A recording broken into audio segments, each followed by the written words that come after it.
So my name is Joe Luft. I'm going to talk to you today about strategies to sample crystallization space, so the chemical space where crystals are going to be produced. Okay? And this chemical space, regardless of the crystallization method, is going to be important. Okay?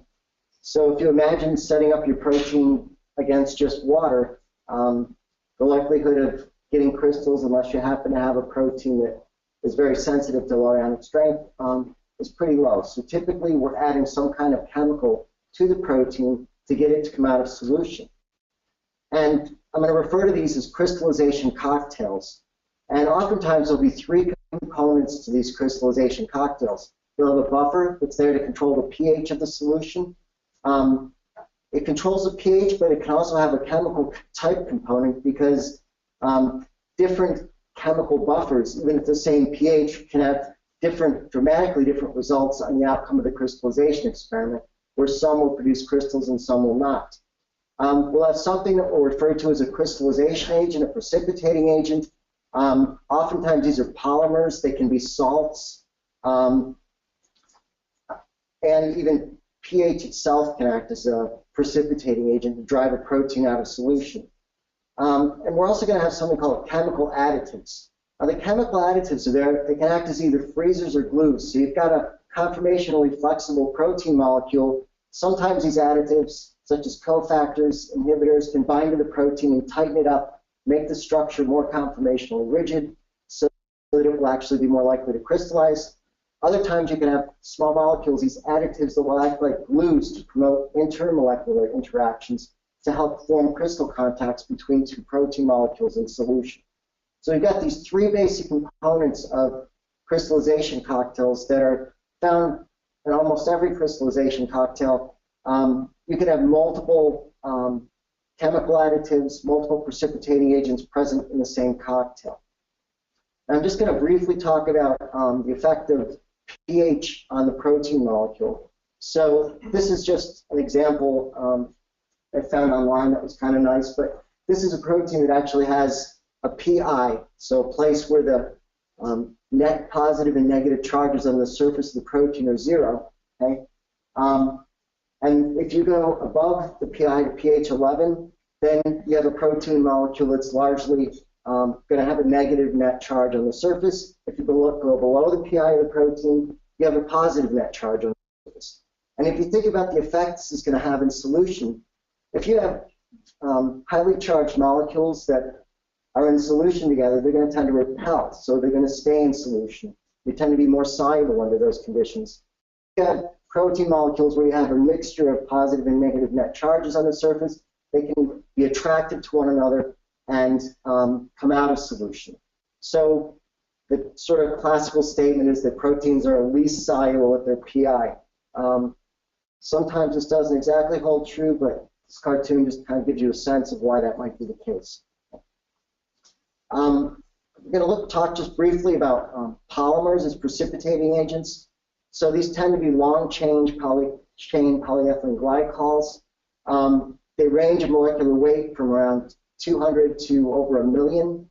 And the way these polymers tend to work, whether they're jeffamine, PEG-MME, 550, all different sort of polymers that are available, they tend to trap water. And they do that because these polymers, if you think of them as a string, they sort of form a very loosely packed arrangement. So they don't just stay linear, they kind of ball up in the solution. And when they're balling up in the solution, they almost act like a sponge where they trap water within them. And because they're trapping water within them, that water is not available for the protein molecules, which require them to stay in solution. And what happens is you have these solvent exclusion effects where you have these PEG molecules taking up a lot of space in water, and it forces the protein molecules to come into contact with one another, which can lead to or promote nucleation and crystallization. I just mentioned briefly that if you're working with PEGs, if the molecular weight's 900 or less, they tend to be liquid. If it's above 1,000, they tend to be a solid. Okay, salts are interesting because they can act as either precipitating agents or as chemical additives. So at higher concentrations, especially non-chaotropic salts, are going to tend to grab onto the water molecules tighter than the protein can, and it forces the protein, which doesn't have enough water around it, to interact with other protein molecules and come out of solution. Now, salts tend to follow something called the Hofmeister series, which was invented in the late 1800s, before they even knew what pH was. And this guy Hofmeister figured out that he could precipitate out egg albumin using a specific, and the protein would come out of solution in a specific order of anions. So these are basically more effective at driving a protein out of solution. These are less effective at driving a protein out of solution. Okay, so if you're crystallizing something and you get it to crystallize from one of these, but the crystals don't diffract that well, you might want to sort of look at ions that are close to the one that gave the crystals to help sort of nudge things into a better direction for producing better diffracting crystals. So chaotropic salts, things like sodium bromide, they tend to cause the protein to actually unfold. It can expose the hydrophobic surface inside of the protein. Sometimes this is an effective way to crystallize proteins. You can actually dialyze out the chaotropic salt and actually have crystal formation. But most often, for crystallization screens, you're going to find things that are non-chaotropic salts. These things that will help mask charges between protein molecules and will preferentially bind water tighter than the protein itself can. Okay, so it's a very brief sort of description of the components of the chemical cocktails. So think about how many chemical cocktails there are out there, okay, and how fine a sampling you can do. If you just consider all the different salts that are possibly available to use for crystallization screening, it's an enormous number. And those are just the ones that can be purchased readily through commercial sources. Now think about taking all those salts and sampling them at different concentrations, from very low to very high concentrations. And now think about pH, another variable. You could have different buffer types. You can have different increments of pH that you're sampling with the buffer. You can throw in temperature. You can throw in all these different variables, and very quickly you realize that there are so many different variables that could affect protein solubility and hence crystallization that it's really impossible to sample everything. So you have to, at some point, decide on a number of experiments that you're going to set up. And you have to do that based on some sort of rule, mathematical rule for sampling these different chemicals that are available. And we're going to get into that next. I just want to say that in the literature, they often say you need to set up about 400 experiments to figure out whether or not your protein is going to crystallize. That's an N equals 1 crystallization. So if you want to get one crystal hit, that potentially could be a good number to strive for. If you're trying to get many crystallization hits, some proteins are very promiscuous. They'll crystallize from a lot of different conditions. And these different chemical conditions that the proteins crystallize are going to affect the physical properties and the chemical properties of the crystals. So crystals grown from one particular cocktail may diffract X-rays very well. They may be very stable when you try to physically manipulate them. They won't crumble apart. They may be very easy to use for cryopreservation and cryodata collection, whereas others may be just the opposite. They diffract poorly. They crumble when you even look at them wrong. So exploring different chemical crystals grown from different chemical cocktails can be a very effective thing to do and something that you should never forget to do. Okay, so experimental designs to sample chemical space. We talked about these cocktails that could be made up of buffers, different precipitating agents, and different chemical additives. So how can you sample it, right? We know, we already said that there are just way too many variables to do a full matrix sampling. We look at every possible concentration and every possible combination of the different chemicals that there could be. So this is a three-dimensional sort of representation of this, but it's multidimensional. You could have combinations of any number of salts, additives, precipitating agents. Just too many experiments to even think about doing. So it's inefficient, too many experiments, we can't do it. Random sampling. Okay? Here you basically just take the same set of chemicals and you just randomly close your eyes and pick out different chemicals and combine them to come up with your cocktails. This, again, doesn't really reduce the number of variables, it just sort of skips some variables. So instead of trying to sample 10 different salts, maybe you figure, okay, I'll sample 3 salts that I randomly pick out of this hat. So it reduces the number of experiments that you set up, but it doesn't do anything to really reduce the number of variables, and the outcomes that you get from the experiments are going to be difficult to interpret because you're just sort of randomly picking these chemical conditions for the cocktails, which are very difficult to sort of tie together with other chemicals that are used in other cocktails that can help you really understand what's happening in your experiments.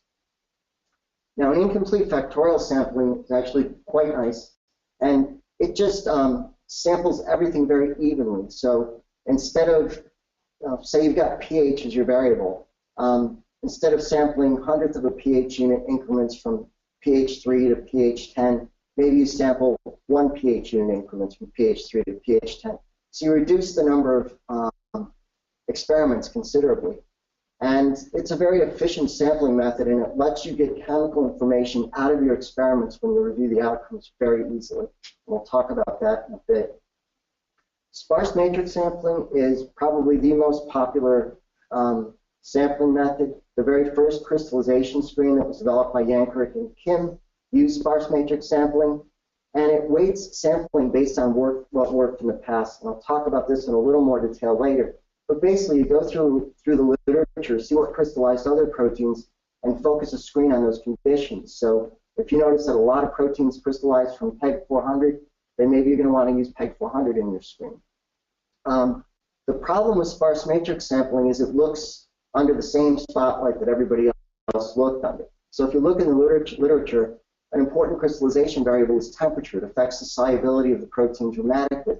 But you're only going to see, for the most part, a temperature reported of 4 degrees or room temperature, because that's what people have available. So it doesn't mean that these are the best 2 temperatures to use. It just means that they're the most oversampled and the ones reported. So sparse matrix sampling is kind of like going at your crystallization experiments with sort of side blinders on, where you're focused on what's worked in the past, but you're never going to explore or determine any sort of new conditions.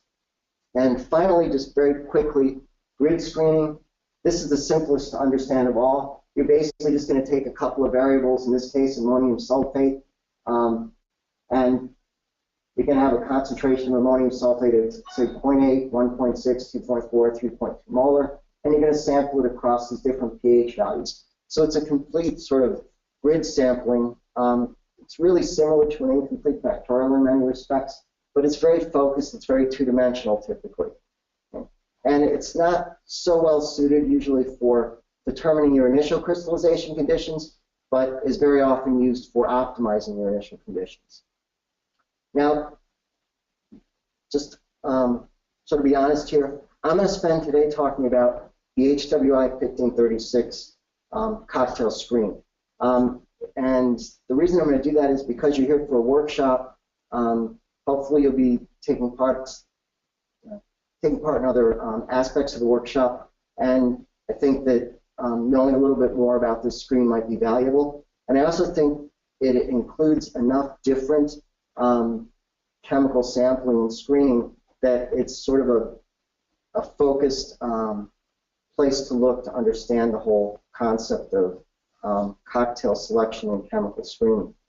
So we have 1,536 different reagents available in this screen, and they're chemically complementary. They sample different parts of chemical space, and I'm going to try to show that here. So I'm going to refer to these as subscreens, but there are basically 16 times 96 sets of conditions that we have. And the first one I'm going to talk about is this Hampton Research Slice pH screen. In the screenshots you're going to see a lot of times are from this software Microscope that we'll talk about during a later stage in the workshop. It's just image viewing software, so it's showing you a set of one of the 16 sets of 96 conditions. All of the examples I'm going to show in this presentation came from the same protein. It's a protein that happened to crystallize very readily. So subscreen 1, Hampton Research Slice pH. So Hampton Research sells this screen. It has 96 pH titrated buffer reagents. So there are 20 different buffers, 20 unique buffers. They cover a pH range from 3.5 to 9.6, and it's covered in 1/10 of a pH unit increments. So it's a very fine sampling of pH, which again, if you think about the charge distribution on the surface of the protein, it's doing a very sort of fine sampling, and it's going to cause a nice distribution and shift in distribution of the charges on the surface of the protein, which will have a nice effect on protein interactions. We actually modified the screen that's sold by Hampton, so we set it up for about 6 months with a high throughput lab, and we found a lot of clear drops. So what we did was just added a low concentration of polyethylene glycol 3350, and that promoted the solvent exclusion effects, which kind of helped the protein molecules to nucleate and crystallize. So we found that it was much more effective to use the screen this way in our hands. So again, it's just 96 conditions that we've got, right?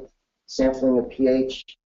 Now this is a sort of a heat map that shows the pH of these 96 cocktails, and you can see it's not a smooth progression going from red to blue, or red to yellow to blue.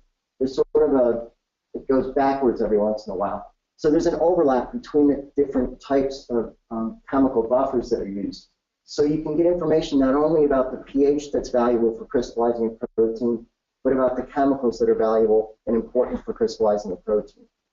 Okay, so this is that same set of 96 cocktails. Now we've color-coded it by the 20 different buffer types that are available. And so you can see how things kind of break down, how the pH basically overlaps. You go from this buffer, the citric acid buffer, pH 3.8, you jump up here, and you've got sodium citrate. Anyway, so if we go back to this original screen that we're looking at, we did get some crystal hits from this pH screen, right? And if we look to see where they fall, we see that there's a streak of like 4 in a row here, which when you initially look at it, you think, okay, 4 in a row could mean that I've got the same buffer type, right? It's based on this previous thing. You can see the way the buffer types are organized. They're grouped together like that. So if we look closer at these, sure enough, MOPS buffer turned out to be really important and crystallized the protein really well. So at first blush, we thought, okay, MOPS buffer is critical for crystallizing this protein. And it turns out that it is, but it also turns out, if you look, that we got crystals from several other buffer types. So instead of just being the MOPS buffer that's important, it appears that the pH range of 6.2 to 7.5 is important for crystallizing this protein. But then if we look even closer at the results of the experiments, we found that there were a lot of buffers that fell in that pH range of 6.2 to 7.5, but they did not produce crystals. So in this case, it was a combination effect where it wasn't just the pH, it was the pH plus the buffer type that was important for crystallizing this protein. Okay, we'll move on to the ionic liquids, which are just a set of additives. Again, this is just the drop-down menu, so these are the ionic liquid results for this particular protein.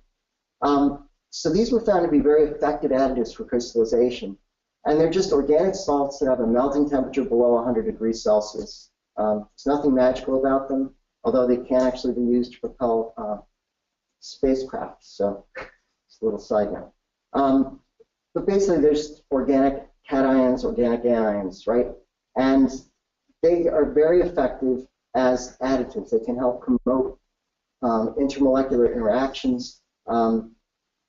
Basically, they've been shown to be effective for protein folding. And they're compatible with most other precipitating agents. And this is an important thing to mention.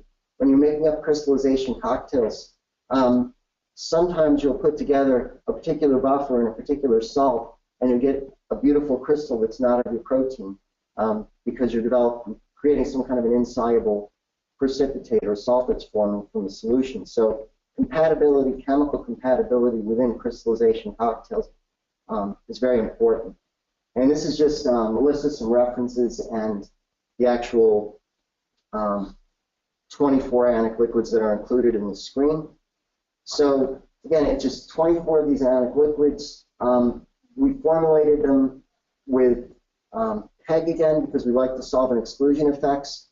And because these are charged molecules, we also wanted to sample the pH. So we have a pH range where we have, we go from pH 5.8 to pH 8.8 with some different buffer systems just to see the effect.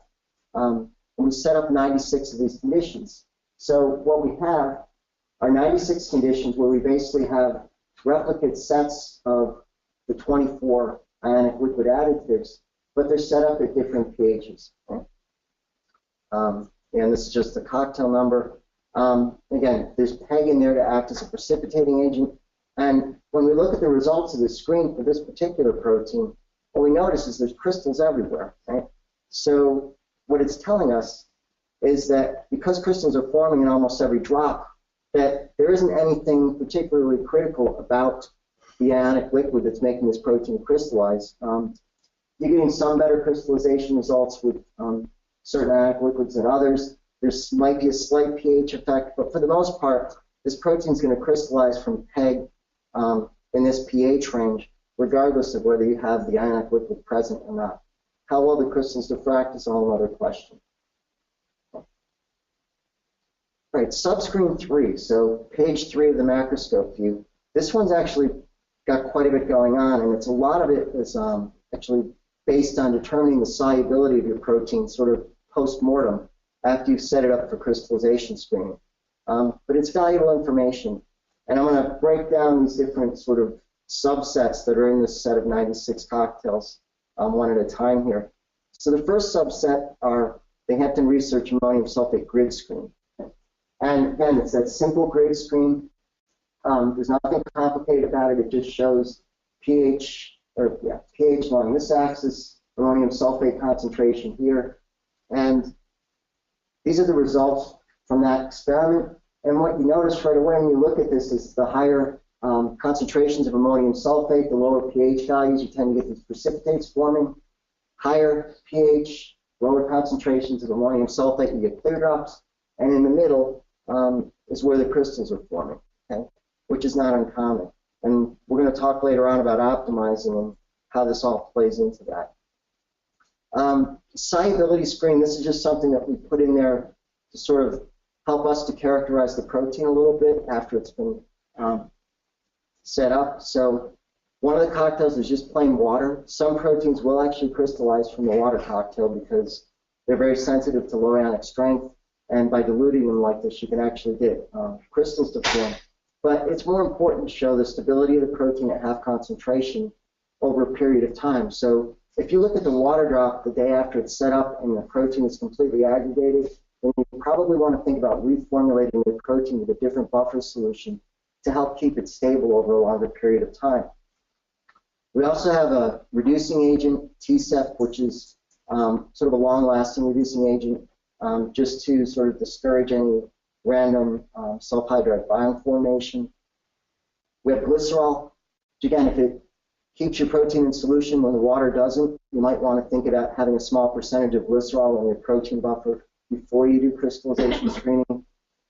TCA, which you really want to look at right away after the plate is set up on the first day.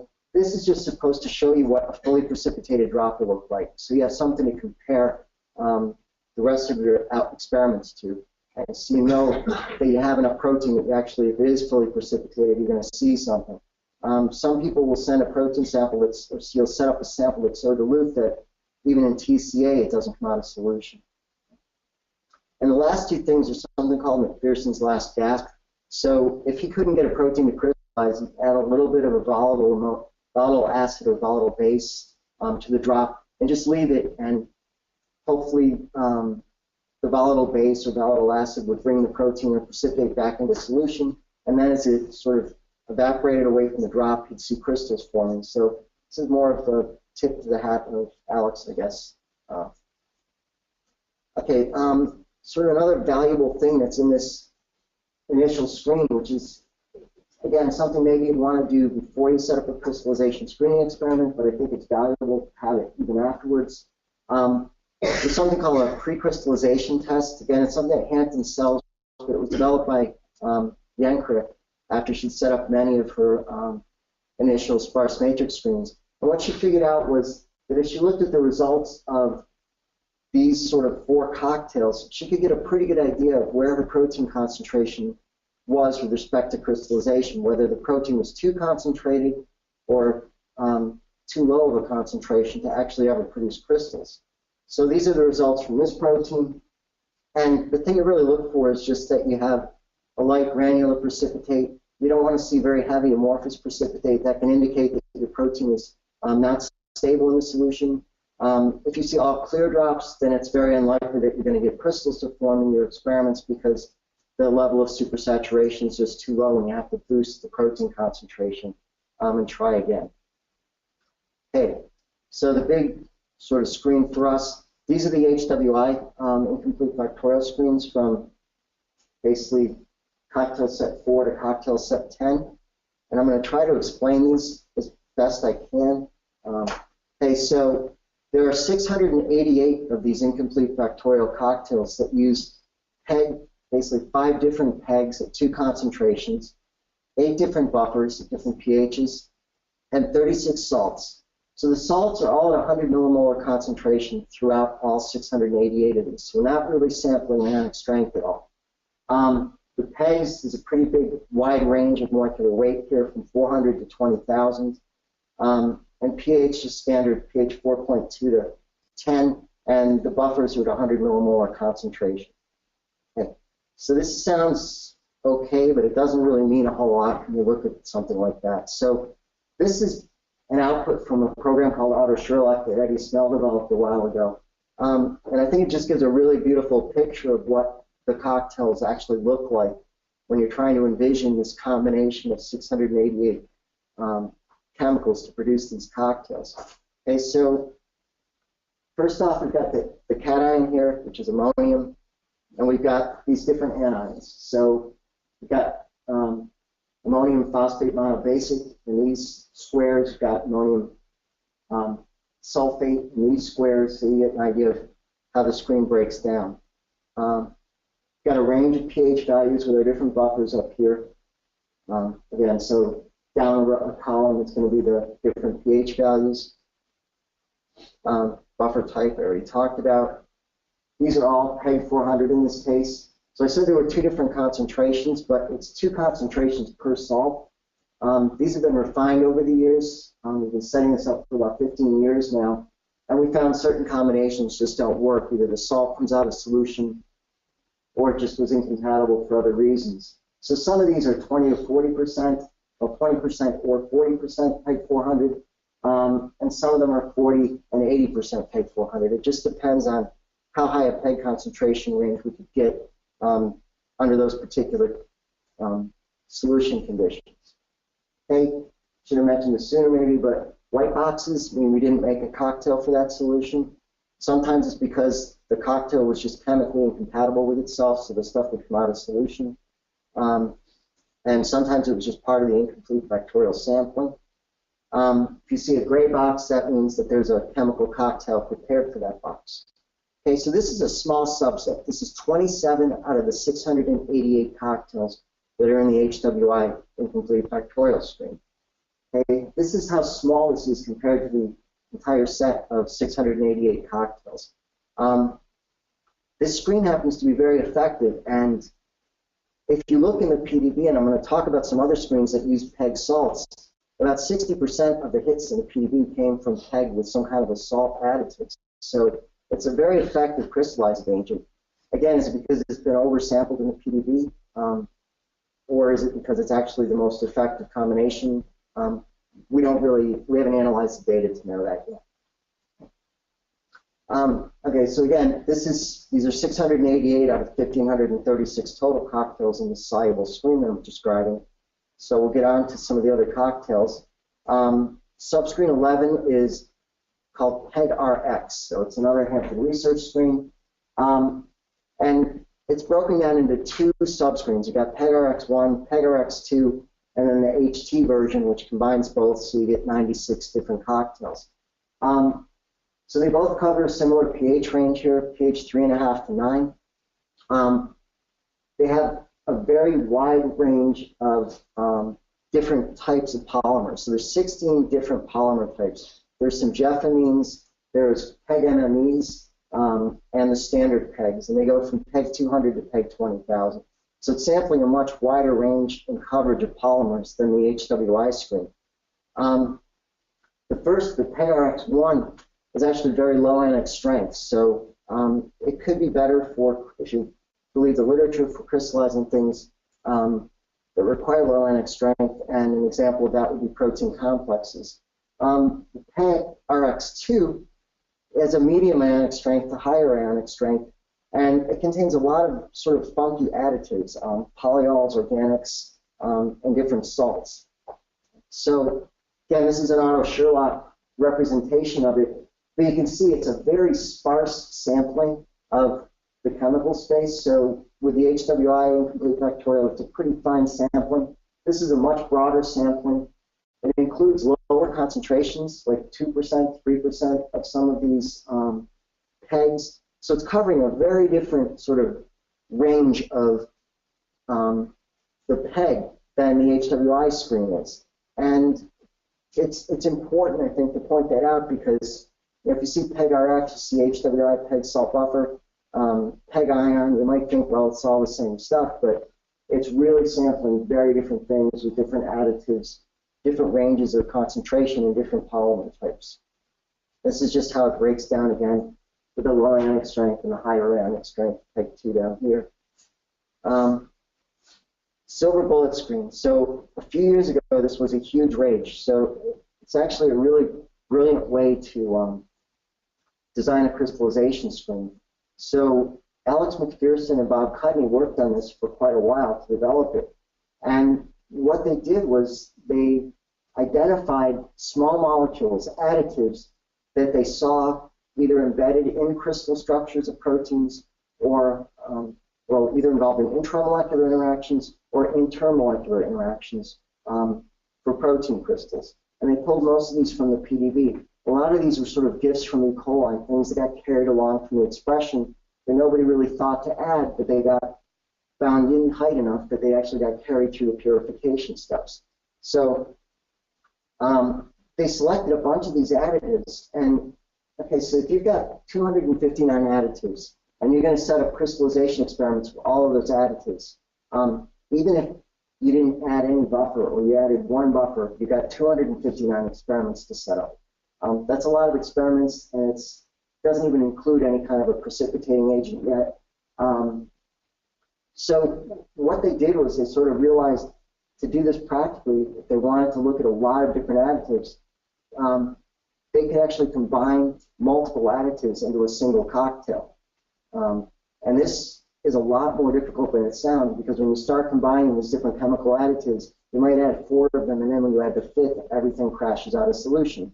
The order that you add the additives in makes a difference, whether they stay in solution or not. Basically what they did was they simplified the experiment by just using a single crystallization precipitating reagent to drive the protein to a state of supersaturation.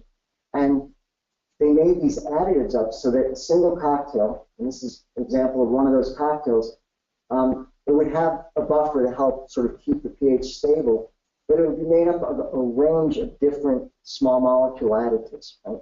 So each cocktail, this is one of the 96 cocktails, had many different, up to 20 different small molecule additives in it. And the other thing they did was they took these different chemical additives. Again, this list would be 259 if it was complete. And they combined them with different cocktails. So cocktail 1, cocktail 4, and cocktail 93 might all have one particular chemical present in them. So these things are spaced out throughout the cocktails. And then the way that they got away with this sort of was, instead of trying to sample a lot of different precipitating agents, different molecular weights of pegs, different salts, they said, okay, we're just going to stick with 25% weight volume peg 3350. And I think you can buy these reagent kits with different pHs, but in our case, we're just working at pH 6.8. And then they also have a set of 12 experiments that are set up with a taxanate buffer. And taxanate is just a combination of organic salts, organic buffers that they came up with. It's tartrate, acetate, and several other different buffer types. So basically, this is how it lays out in the set of 96. You've got your 1 through 96 different additives in these cocktail drops that you're seeing. And the last row of 12 has taxanate as a precipitating agent. All the rest have PEG as a precipitating agent. Okay, PEG ion, again, it's another PEG screen. In this case, it doesn't look at a lot of different polymers. It's just looking at PEG 3350. PEG 3350 is used often in pharmaceuticals. It's very highly purified. You can literally eat the stuff. It's been characterized very well. So again, there's two of these sort of PEG ion screens. One has 48 different salts combined with the PEG at some different concentrations of PEG.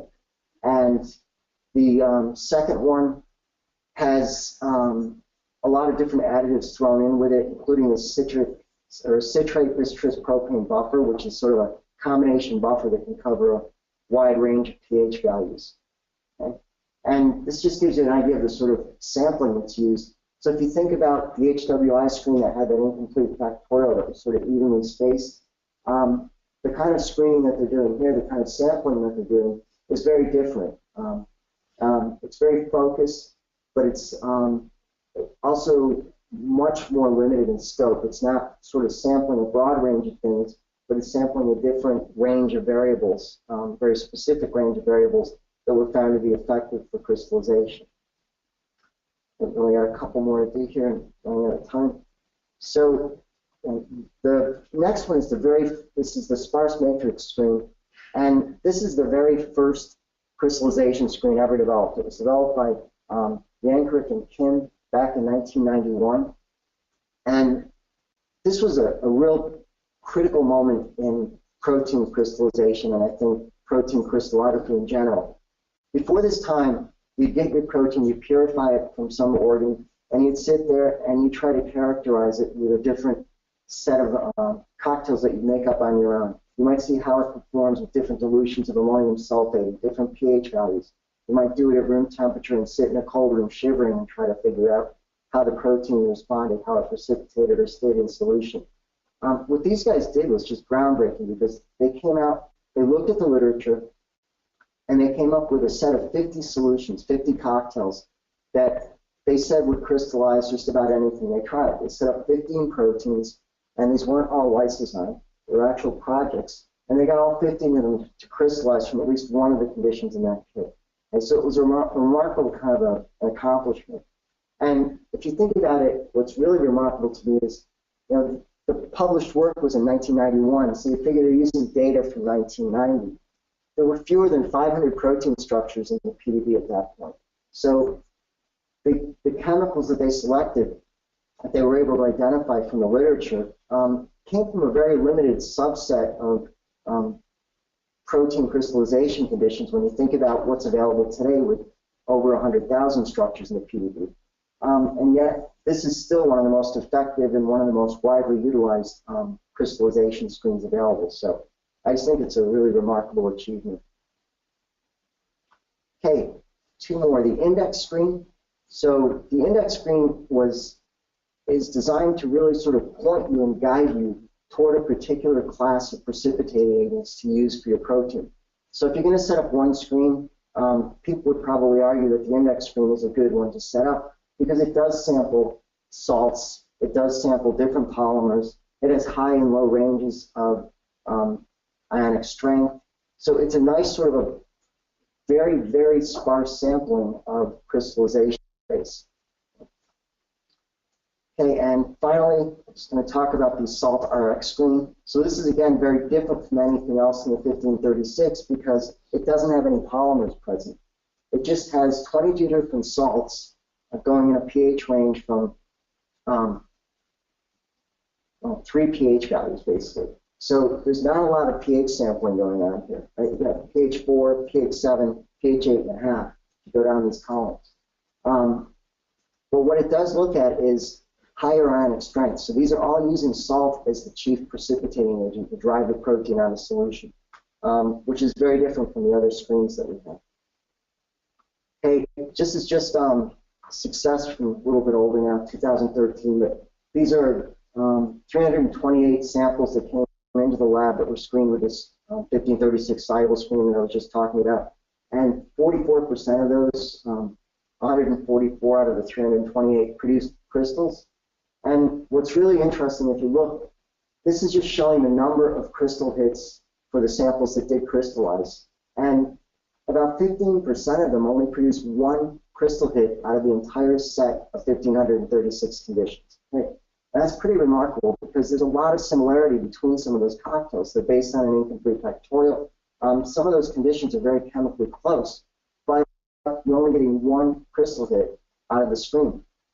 So it's important to remember that even though you're sampling this wide range of chemical space, crystallization is still going to be a stochastic process. It's based on the probability of the molecules coming together to form this ordered aggregate that stays together long enough to actually support crystal growth. So it's not just the chemistry that's important. There's also a time factor that's important for crystallization. And again, some of these things are incredibly promiscuous crystallizers where we've gotten literally hundreds of crystal hits from the 1536 screen. I didn't talk about this today, but I just want to mention that the HTS lab also sets up a membrane screen, and it's based on sort of grid sampling of salt and polymer and pH around the detergent phase boundaries for 11 detergents that are commonly used for membrane protein crystallization. So what this group did, it was Mike Milkowski's group and Mary Rosenblum played a huge part in this. They basically took acid black 24 dye and they added it to a set of 96 cocktails where they varied incrementally the concentration of the salt, the pH, and they did this at two different temperatures, 4 degrees and room temperature, and they looked to see where they saw these sort of black spots, where the detergent started to phase separate from the solution.